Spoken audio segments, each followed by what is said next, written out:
I'm in prison, but please know that I was only trying to take care of our family. After Dad lost his job and left us, I felt that I had to step up, and I made a choice. I made that choice so that my little brother and sister would have enough food to eat and a place to sleep. I missed school and started selling burned DVDs on the street. That was when they caught me. They locked me up, and from then, even when I made it out the first time, I felt like I was still trapped inside of their system. I know that later on I got involved in some things that I should have stayed away from, and for that, I'm sorry. Please do not blame yourself. It is not your fault that I'm here. Life wasn't easy for any of us. You were a single mom with 3 kids. You couldn't support us by yourself, and you shouldn't have had to. I hope that despite everything, you can still see me as your boy, your little boy that would have done anything to help and protect you. I hope that you can understand and forgive me. Love, your son. Dear Miss, I can't imagine that you expected to receive this letter from me. I know I didn't expect to write it, but I want to let you know how much your class prepared me for my future. I wish that I could be telling you that all of my dreams have come true, but I can't.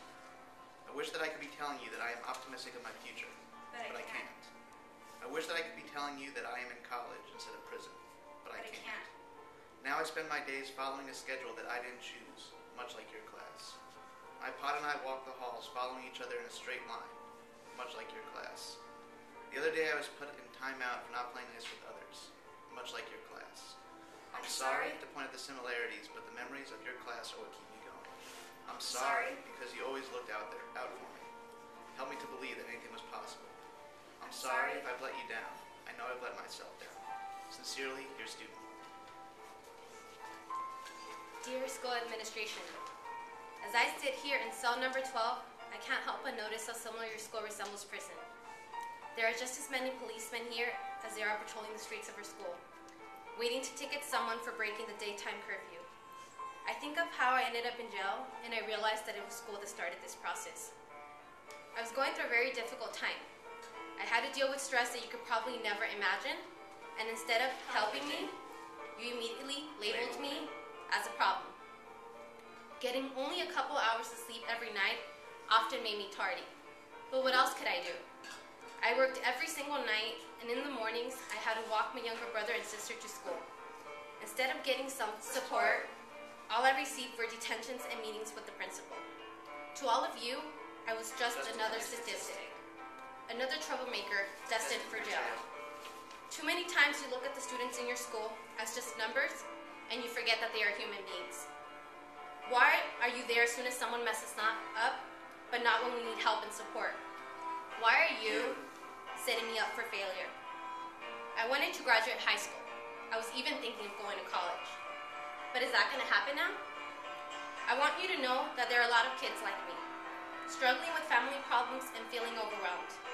How can you make a difference in their lives before it's too late? Sincerely, one of your many students. Dear Mr. Officer, I am the man behind the glass of oppression, the glass of discouragement, the glass of suppressed dreams. You arrested me on the afternoon of November 1st, 2009. I was the one taken away in handcuffs that not only kept me from running away, but also from ever reaching my dreams. In this system, I am no longer known as Javier. I have a new name, prisoner number 145768.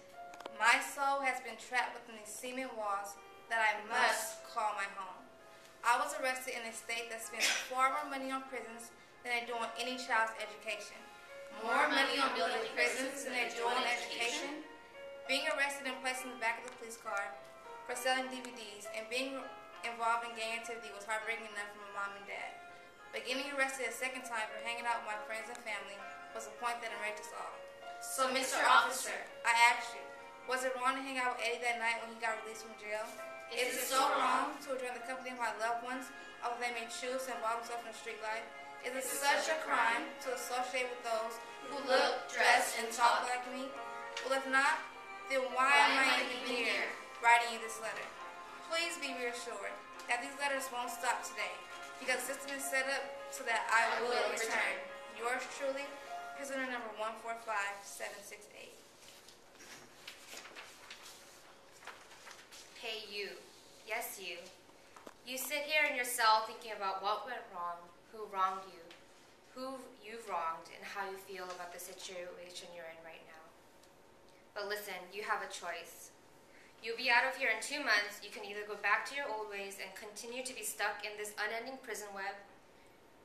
Prison now, out later, prison, out, and prison again. Or you can win the system. Look, you are not a troublemaker. Your intention at the beginning of all of this was good, to help your family. But somewhere along the line, your support system fell apart.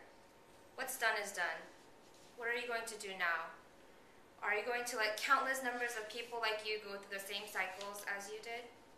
Your parents, your teachers, your school administration, and the prison system all need to hear your story.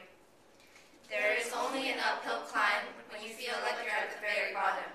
Don't let your ethnicity and social status stop you from achieving what it is that you want.